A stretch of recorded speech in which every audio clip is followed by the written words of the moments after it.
Good evening, welcome to Have I Got News for You? I'm Alan Johnson. In the news this week, as the Labour Shadow Cabinet set off on their annual policy-making away day, once again there's no seat for Harriet Harman.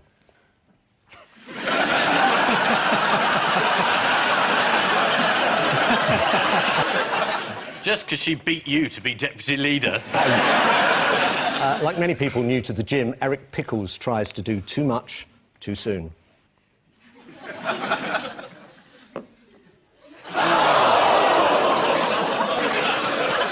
There's something about serious neck injuries that's so funny.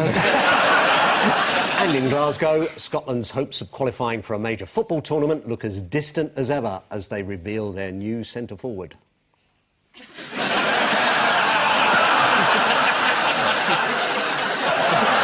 On Ian's team is a comedian who recently toured with a show called Fibber in the Heat.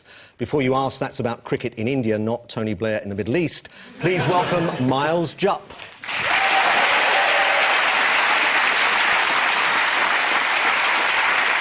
And on Paul's team, a comedy writer who offers the following advice.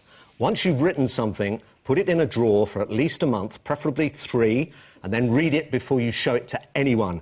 If only we'd done that with the Labour manifesto. Please welcome Graham Linehan. And we start with the bigger stories of the week. Ian and Miles, take a look at this. That's Mrs. Hoon driving. There she goes. Oh, she's good, isn't she? This is what Chris Hoon thinks Essex looks like.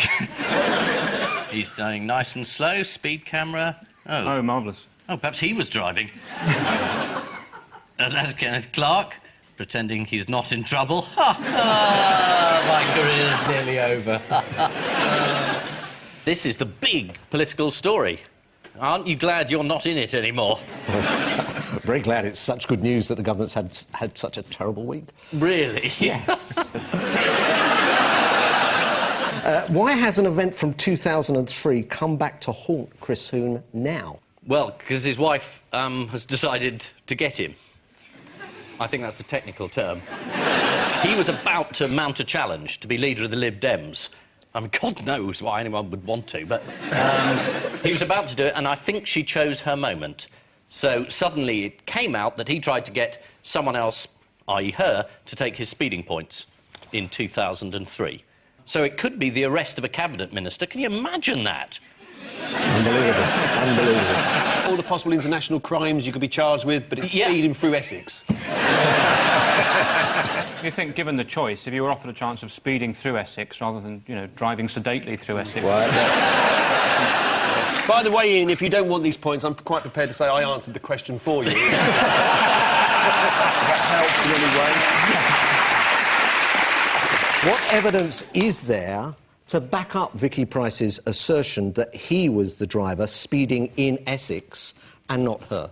Well, he was on a plane that landed in Essex, and she was at a dinner giving a speech. Essentially, he's got to call his wife a liar or be arrested. So it's a dilemma for a politician.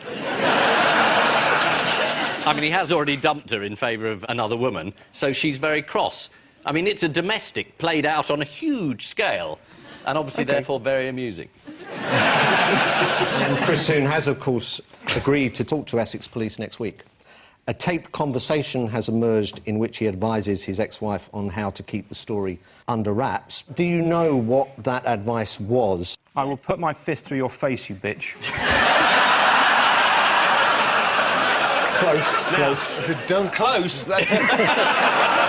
According to the Daily Mail, he is heard on the tape saying, if you don't want anything to get in the paper, don't talk to a journalist. Just say, ooh, terribly bad line, terribly bad reception, I'll talk to you later, and hang up. And that, according to Chris Hoon, is a fail-safe way to keep yourself completely out of the papers. Now, how have Chris Hoon's colleagues shown their support? By cleaning the knives they stabbed into his bag. Cameron said he supports him. Ish. Clegg supports him, which is quite bad. Quite bad news. It's terrible. That's the death knell, isn't it? Is this an exciting story? Yes. But is it? Well, it's convinced me. When's the film come out? I've been thinking about this all week, and I've just kind of concluded that I didn't care at all about it. Because I knew I was on the programme. Someone called me and told me. And... The system's developed over 20 years. Yes, it's very good. And I just thought, well, this is not interesting. It's almost gripping in how uninteresting it is. It's a major crime. Yeah. I mean, this coalition, they've got a senior person who's, you know, got speeding point offences. I mean, the last government, you know, they were whistle clean. No war crimes to check there.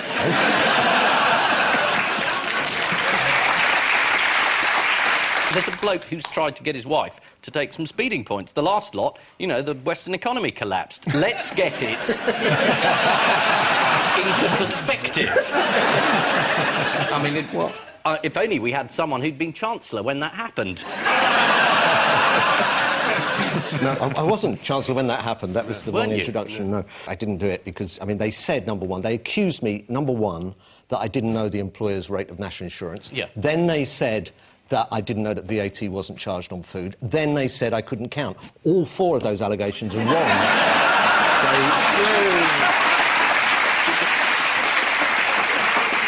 What observations were made by opposition MPs during Hoon's speech on carbon emissions? There'd be less carbon emissions if he wasn't driving. Or speaking. Geraint Davis for Swansea West asked if it would save energy if the government lowered speed limits. Shadow Energy Secretary Meg Hillier said Mr Hoon had adopted a go-slow policy on green issues. And Labour's Barry Gardner asked whether, when it came to energy policies, Hoon was in the driving seat. To which Hoon, in all seriousness, replied, "I very much take the honourable gentleman's points on board." Why has he been driving a shit car this week? A what car? A shit car. Are you allowed to say that? Let's have a look. Which, amongst other things, will see more of us driving eco-motors, like the one our car-loving Environment Secretary's in. No, that's not the infamous journey that's got him in a sticky situation. This one was powered by human waste. How'd you fill it up? Well, I'll tell you. Go to a station, you put Well, this is how some it sort works. of funnel involved. It's a good question. This is how it works. The driver's seat is connected straight to the fuel tank, and then someone tells you that your wife's recorded a conversation you had about penalty points. Brilliant idea. Meanwhile, why has Ed Miliband called for Ken Clarke's resignation? You've got to do something.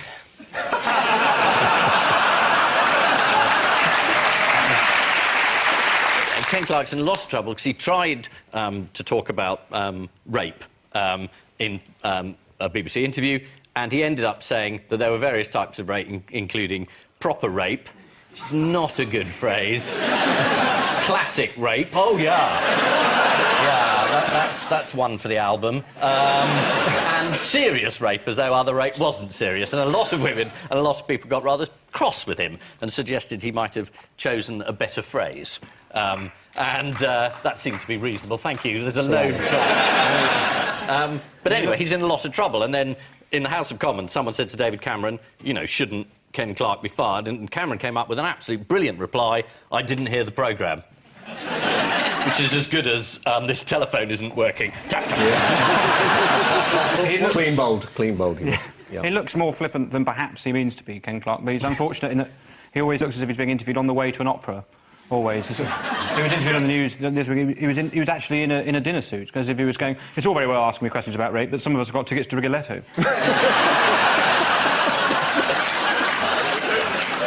Ken Clarke is also in hot water after his comments in a radio interview. According to The Sun, he has been branded out of touch and offensive, so his job in the Tory cabinet is safe. Ken Clarke's day went from bad to worse. According to The Sun, after his interview at Millbank Studios in Westminster, he shoved a TV cameraman and the pair almost became wedged in revolving doors. And they would have if there'd been room for the cameraman. And on the subject of rape, which vacancy has recently arisen? Chief rapist at the IMF. Chief alleged rapist, sorry. Yes. And also, Schwarzenegger has had a child with his cleaning lady. So it's cleaning ladies, basically. People who clean. Or women who are near. Powerful men seem to like women who are nearby. You know, she had nice eyes, but my favourite thing about her was that she was proximate. Yeah. What has Mrs. E. Adams got to do with the price of fish? She determines what it costs. The Adams scale, no? She's imaginary, is that right? That's right. She actually doesn't exist, although for security reasons, the made-up name is used to sign letters from number 10. They all do this now. I mean, I think they're all at it, and the Prime Minister's office is sending letters from an imaginary person, Michael Gove. What diseased mind could have dreamt up such a creation? Do you have a lady's name that you use when you're writing official... Yes. Official letter? Felicity Carmichael. You get a letter from Felicity Carmichael. That was quick on your feet. Surely you've thought about that before. I've had letters from Felicity Carmichael. Have you not had one? If it is a made-up name, it's really good on short notice. Are you suggesting there's more to this? There's an alter ego going on, that Felicity Carmichael springs into life on a Friday night from the wardrobe, has a cup of tea and a little biscuit and goes away quietly again. And, That Alan's telling the truth, in Yes. other words. Yes, I think you're telling the truth. We vote you're telling the truth. Thank you. Thank you. Yeah. Truth. We say truth. This is another bad week for the Coalition, including the news story about Chris Hoon, or Vicky Price, as he's known to the DVLA. Allegedly, if the high-profile Lib Dem MP is found guilty of the speeding offence and awarded the driving points, he will lose his licence. So, of course, under AV, he would keep it. In other political news, Downing Street has admitted signing letters using false names. This came to light after Labour MP Sir Gerald Kaufman was sent a letter signed by Mrs. E. Adams, who turned out to be computer-generated. After demanding an explanation, he has now received an official letter of apology from a Mr. Huge Arse. Stephen Graham, here's yours. Oh, yes, of course, obviously. That's the Olympic torch, probably a long time ago. The Olympic torch route has been decided, where it's going to be carried. And the route's a bit worrying, because they're going to start off in sort of Stratford-on-Avon with all the thatched cottages, then they go straight past the petrochemical works, and it's turned left at the kindling factory. Something like 7,000 carriers of the torch. Is that... Have I just made that number up? I'm coming on to that. Oh, really? No, 7,000? I'm the one who knows about numbers. Oh, I The guy see. who's in charge of these things. How long will it take to carry the torch? I don't know, but apparently there's something like 7,000 carriers, is that right? I've heard that. I have heard that. And recently, too. Yeah, I've definitely heard that. How long will it take to carry the torch? Is it really 7,000? I think it's... But I want to get that clear before I move on. I think it's... If they all had a torch each, they could... They could march on Frankenstein's house. Yeah. Burn the monster. So my first opportunity chairing this, I've got another question to come, but you want to ruin it because you keep returning to how many people carry it. Whereas the question is, how long will it take to carry it? But OK, you want to play it like that? This is how I'll he put got two all those answers. jobs in cabinet.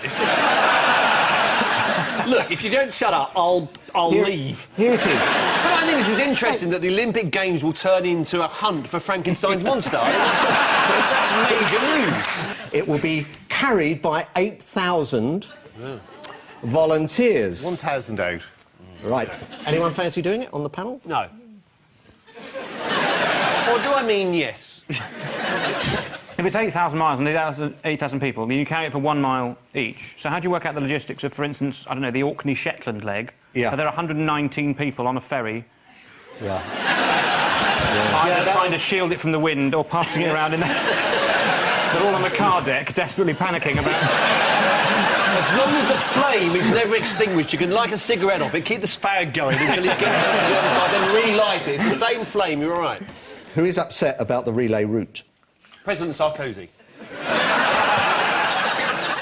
Well, basically, everyone who's not on it is upset about it. There was this complaint on the BBC website. Once again, we are being ignored. What happened to the Isle of Wight?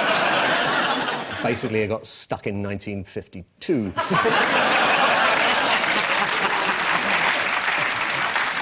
Other places miffed at missing out include Much Wenlock in Shropshire. But why should Much Wenlock be included? It's where the Baron de Coubertin did the first trial run of the Olympics. I haven't got that down here, but I have got that a local surgeon called William Penny Brooks began in the 1850s to campaign tirelessly for a revival of the Olympic Games. And the first modern Olympics were held in Much Wenlock in 1850. Can you name any of the events? The 100-yard amble. Splat the rat. Guess the weight of the cake. There were many of the familiar track and field events, but there was also the old woman's race for a pound of tea, which is the amble. Who wouldn't pay to see that? East Anglian viewers of BBC Breakfast were also upset when one early graphic missed them off the route. Bill and Sean were quick to reassure them. After Scotland, the Flames spent the next 3 weeks travelling through the northwest, Yorkshire and the Midlands, visiting cities like Leeds and Birmingham, before moving into East Anglia, very importantly to Norwich and Ipswich. And further clarification on the Olympic torch, because lots of people writing and saying it's not coming to Norfolk, it is going to Norwich. It is going to Norwich. Bonus on Windermere, Blackpool, Manchester, Leeds, etc. And, of course, Norwich. Left out a little bit earlier on our map, for which many apologies. The Flame spends the next 3 weeks travelling through the northwest, Yorkshire and the Midlands, visiting cities like Leeds and Birmingham, before moving into East Anglia, including overnight stops in Norwich and Ipswich. Yes, overnight stops in Norwich and Ipswich. They must have had some very angry complaints. Yeah. Anyone know what happens if the Olympic torch goes out? Yes, they have to forget the whole thing. That particular torchbearer is executed. Anyone got a clue? Yeah, a fairy dies. How about they will relight it? Is that too difficult? There's always a way round these things. I know. If I can just enlighten you on this, special backup flames are carried all the way from Olympia. In match form. Yeah. The progression of the Olympic torch design over the past 80 years has been from the functional to the decorative. Let's have a look at some of them. Earlier ones... Like patio heaters, aren't they? Yeah, but they look like torches. Later ones look like vibrators. OK. An interesting hinterland you have, Alan. I'm sure I'd remembered 1992 if I could have Can that help you get onto the podium at the end? Or... I think here's an interesting idea that the police have come up with for a hands-free design. You're all mystified by that, aren't you? Yeah. It's apparently the reflection in the glass, precisely placed on his helmet, yeah. Have you heard about the problem with the beach volleyball venue? Yes, wrong sand. It's not proper sand, it's wrong. Very good. It's been very deemed wrong. Good. Yeah. Apparently our sand is the wrong type. We will probably have to import it from Belgium, renowned across the world as the home of sand. I mean, this is another big government mistake, isn't it? Yeah. The wrong this type of sand. Yeah, this government Yeah, with their it's this sand government. errors. Yeah. We had a minister for sand, and it was fine. If you Was it remember. you? Have any of you applied for tickets yet? Any of you? Are you on the You're show? being left behind. They might be. I think not. They might be. None of my jokes are jokes. They're very funny. They are very funny, though. Not really. You get a long silence and then a laugh. People on their way home will be going, ha. This week, the money Yeah, was I've being... applied. I mean, what tickets are you going to get? I don't know, I applied for a whole load of stuff. I hope I don't get it all, because I'll be bankrupt. According to the Mail, the rules applied by Barclaycard mean that the system could leave ticket speculators who are risking a lot on the chances of big rewards with punishing levels of debt in their accounts. I'm so glad I'm not into sports. Maybe the banks could bail out the people for once. Could this be why we are reading... Thank goodness the last government took a tough line on those banks. Could the problem with tickets be why we are reading headlines like this on Sky News? Britain's not excited about 2012. Is there anyone here who's not excited? Are you on the show? To be fair, they might be, because I started off by sitting over there for about 5 years. And I've nipped on one day and I've worked my way in. I sat there for about 6 months to stay over. Shall I tell you what Rolf Kitching from Hampshire says about this? If you don't, you'll have me to answer to. OK, well, it's like the Millennium Dome. They said you won't know until you go, so I didn't go, and neither did anyone else. This week saw the first payments being taken for Olympic tickets. Chris Hoon has already got some, but sadly they're all in his wife's name. Training has not gone smoothly for the British beach volleyball team. They keep arriving on the sand to find the German team has got there first.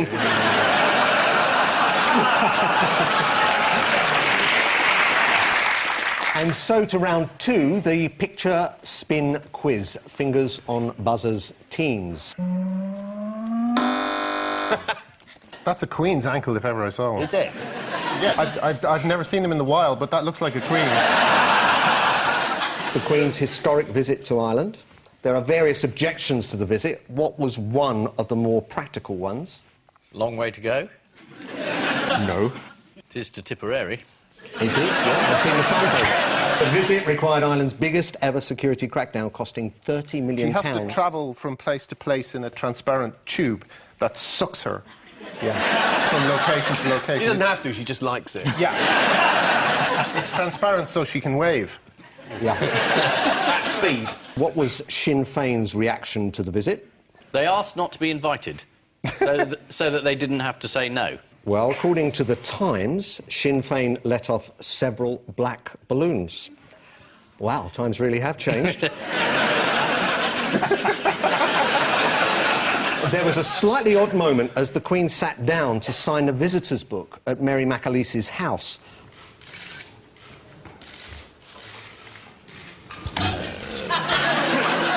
She has a metal arse.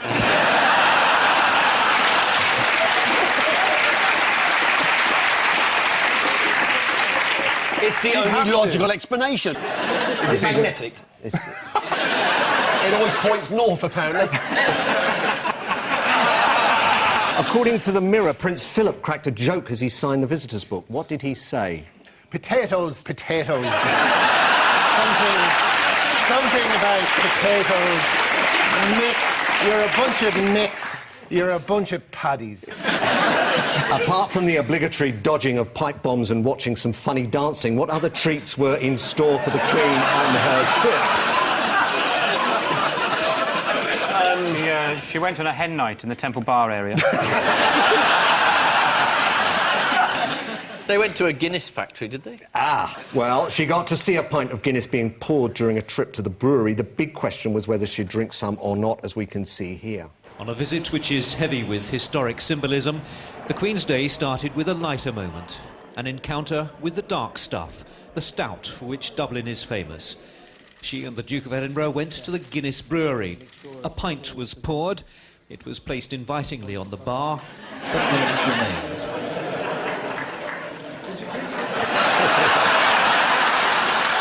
The Queen is not one for stout and turned away. That left the Duke. He seemed tempted, but the dreams of the marketing department were dashed. The pint was untouched. First of all, why did all this happen in a bank? And second of all, they're not rabbits. That's like something you do to attract some kind of animal. I can lip read, and the Queen's just saying, "Where's my mother when you need her?" Too soon. Well, Graham, you're from Dublin. I mean, first of all, is Guinness a sectarian drink? A sectarian drink? Yeah. I don't think so. Yeah, I've never been a Guinness drinker, to be honest, which will probably get me... No, but you are Irish. So I know, that was that's the point of asking true, you the question. Yeah. He's going to ask you about a pig under your arm in a minute. The public were kept quite far from Liz, but she did attend an event in Dublin where questions submitted by children were projected onto screens. What sort of questions did the kids ask? Why do I have fingers? Well, according to The Guardian, submitted questions included, what colour is your bicycle? Isn't that sweet? Do you have a pink hairbrush? Isn't that simply adorable? And do you kill people?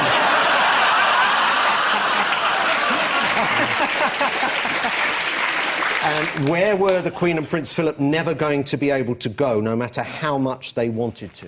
The moon. It's this pub in Dublin. The Queen can't go there because she's been barred. She got into a fight. There was lots of euros stacked up on the edge of the pool table, and she just jumped straight in. How has the landlord explained his actions? I was seeking publicity. Slightly predictably, he said it was meant to be a bit of crack. This is Her Majesty's historic visit to Ireland. On the first day of Her Majesty's visit, dissident Republicans planted a bomb on a bus, which suggests they don't know too much about how the Queen likes to travel. Former singer of the Smiths, Morrissey, called for the Queen to give Ireland back to the Irish and likened her to Colonel Gaddafi. Very unfair comparison, as Her Majesty has never farted during an interview with John Simpson. Officials cancelled a visit to the town of Limerick when they realised Prince Philip was preparing a speech that began, "There once was a palace called Buckingham." Fingers on buzzers. Please, teams. This is that story about an air hostess who tried to chop the nose off a pony. It isn't that. This is a guy who tried to take a horse on the train in Wrexham. Absolutely. He tried to buy a ticket, and the bloke said, you can't get a ticket for the horses. I don't want it. And he didn't try to get it onto the train doors open, he tried to get it on. Sounds like a euphemism, doesn't it? Taking a pony on the Wrexham Express. Yeah.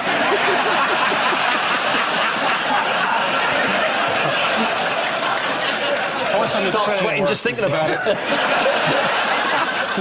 Here's the horse trying to buy a ticket. I was getting annoyed because the man in front's buying a season ticket. Taking the lift down and catching the 1902 to Holyhead. According to a passenger on the train, he tried to yank it on board, but a conductor stopped him. Well, you're not allowed to do that on a train, are you? Yes, I've heard of pulling the communication cord, but that's a completely different thing altogether. Where did the papers suggest the horse and his owner might have been heading to? Oh, some pun-based horse railway station thing. Horsham. Horsham's a good one. Horsham's very good. Neighbourhood. Yes. Oh, brilliant. Dreadful. He was sick and he was taking him to the hospital. He said, that's funny, this morning I woke up feeling a little hoarse. The Mirror went for Canterbury, whilst the Express went for Weston-super-Mare, Barnstable and Saddleworth. Fingers on buzzers, teams. Oh, I know this. This is the rapture, where 200 million evangelical Christians are going to disappear from the earth the day before my birthday. And it's going to be the bestest birthday ever.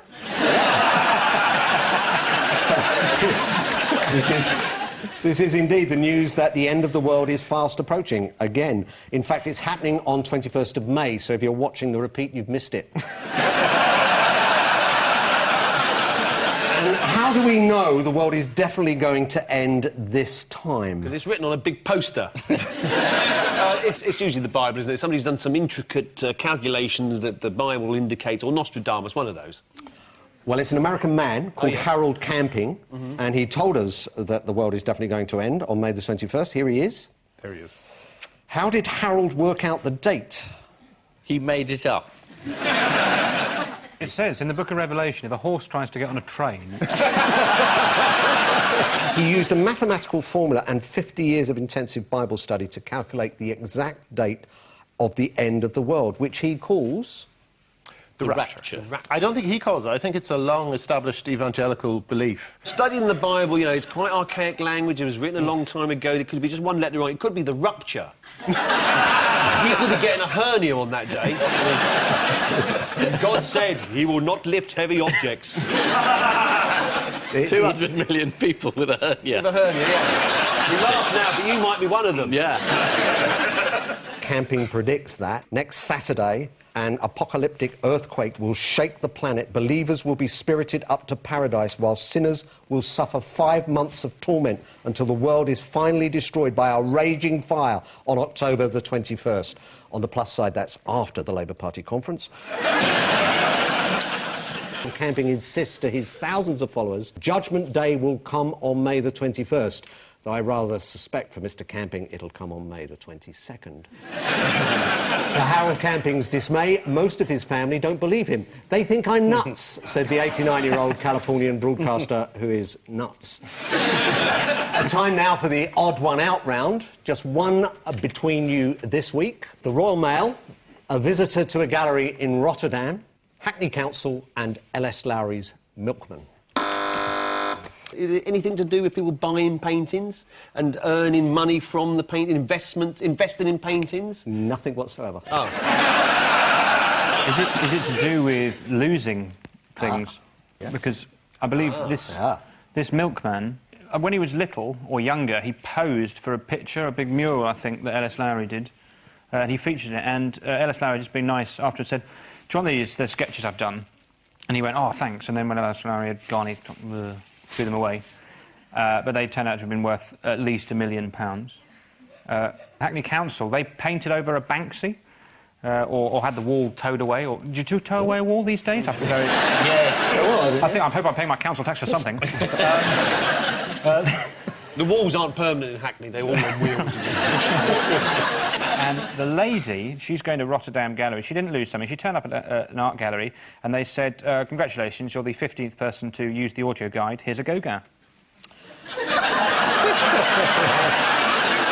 Well, you're almost there. They've... You deserve that.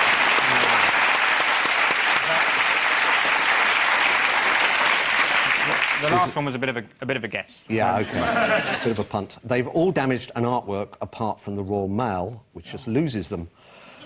The Royal Mail make just over £800,000 a year, auctioning off around 75,000 lost items, including valuable works of art, which they say cannot be delivered or returned to their owners. Anyone know what they've lost recently? They lost a birthday card I sent my sister. Yeah, well, they're looking into that still. Make that public now. Is anything in your life delayed? Trains, birthday cards, nothing arrives on time? Nothing. Yeah. That's very disappointing. Puberty.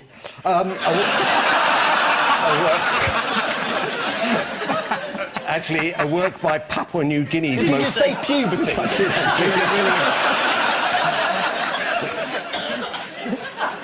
Did you mean to say it out loud? Just came out. You know, sometimes you're thinking something and you think, yeah. God, it'd be terrible. I said this in front of thousands of people on the television. Thousands? Let's not get above ourselves. There's dozens watch this. A work by Papua New Guinea's most famous artist, Matisse Kawiga, which had been posted from Australia to an art dealer in London. The painting had completed almost the entire 10,000-mile journey without a hitch before vanishing in the British postal system. As with all mail classified as lost, it ended up at the National Returned Letter Centre, where crack teams of parcel detectives failed to work out who its rightful owners were and so put it up for auction. How much did the £10,000 painting go for? 125 quid. A whopping £20. The person who bought the painting for £20 at auction returned it to its intended recipient, gallery owner Rebecca Hossack.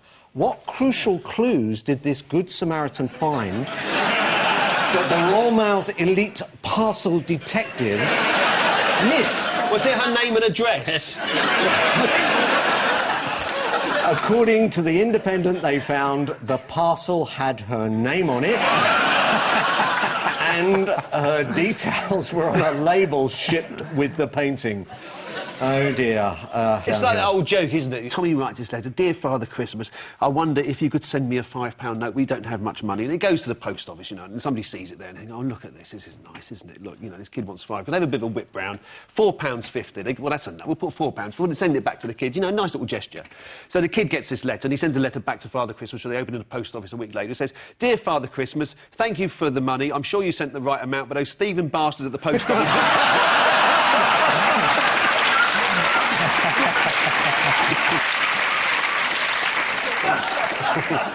A museum goer in Holland got himself in a bit of a mess when he accidentally walked onto 56 square metres of peanut butter without realising it was a modern art installation. They've all damaged an artwork apart from the Royal Mail, although it does regularly fail to deliver them and then sells them on for profit. According to the Sunday Express, lost items go under the hammer, but only if they're marked fragile. A number of people have written furious complaints about this situation, though the Royal Mail insists they haven't received a single letter. A Banksy mural featuring an image of the royal family was mistakenly painted over by Hackney Council 2 years ago. Of course, graffiti was not the only eyesore in Hackney. There's also Hackney. Time now for the Missing Words round, which this week features as its guest publication Dowsing Today, the journal of the British Society of Dowsers. And we start with water diviners intrigued by Peter Taylor's unique what? Inability to divine water. Wife.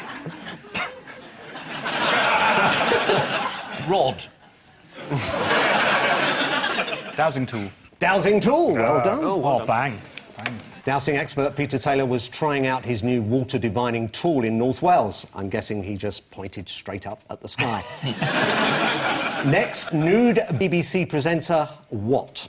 Goes unnoticed despite hosting 12 series of Antiques Roadshow.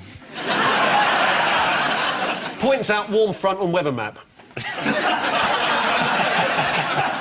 There's about 2 jokes in that, if you think about it. Or none if you don't. Please. Please. I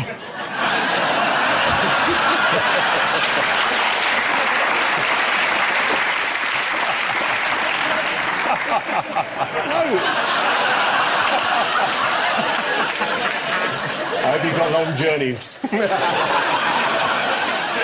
No, the answer is scares off intruder. Oh, yes! Nicky Campbell. Nicky Campbell. Yeah. Next, exploding melons what? To tour with Smashing Pumpkins. The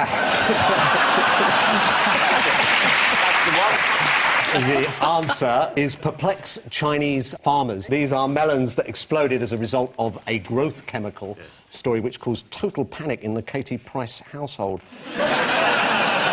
Next, what's always been a sublime melange of the esoteric and the experimental? Pretentious prick. The post office. No. No. No. Felicity Carmichael. Well remembered. Good reincorporation there, that's good. Divining rods. Dowsing, dowsing. Finally, the world's biggest what in one of England's smallest houses? Budgie. Budgie. Cheap. Budgie. Cheap. Who's a pretty boy? No, that's a huge budgie. No. Bastard. Well, Bastard, no, B. B's good. B's the world's biggest banjo. Here is banjo owner Richard Einerson with his 1.5-metre instrument in front of his 2.7-metre wide house. He's put 4 strings on a trampoline, basically, hasn't he? I think Bastard was the closest. The banjo was first owned in the early 1900s by a man called Wally Ogden, although he wasn't called Wally until he bought that banjo.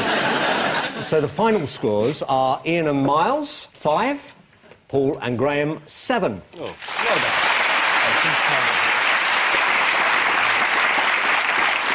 Before we go, there's just time for the caption competition.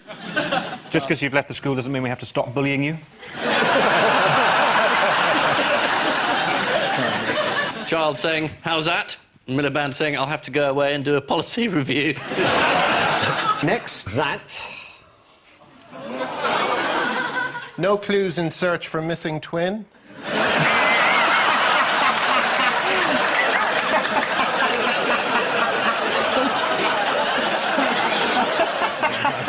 I'm still waiting for change. Is it Pippa Middleton unworried by competition? On which note, we say thank you to our panellists, Ian Hislop and Miles Jupp, Paul Merton and Graham Linehan. And I leave you with news that in Alabama, the inquest begins as to who put their new denim jeans in the washing machine. Before a high-speed helicopter ride through the Scottish mountains, Prince Charles puts on a brave face as he smells tequila on the pilot's breath. And after their poor showing at the Eurovision Song Contest, the members of Blue try to sneak out the back unnoticed. Good night.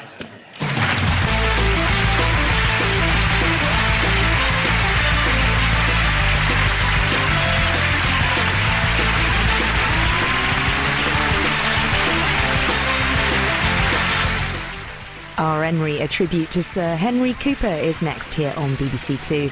At 10:30, a look at another boxing legend's life. Russell Crowe stars alongside Renee Zellweger in Cinderella Man.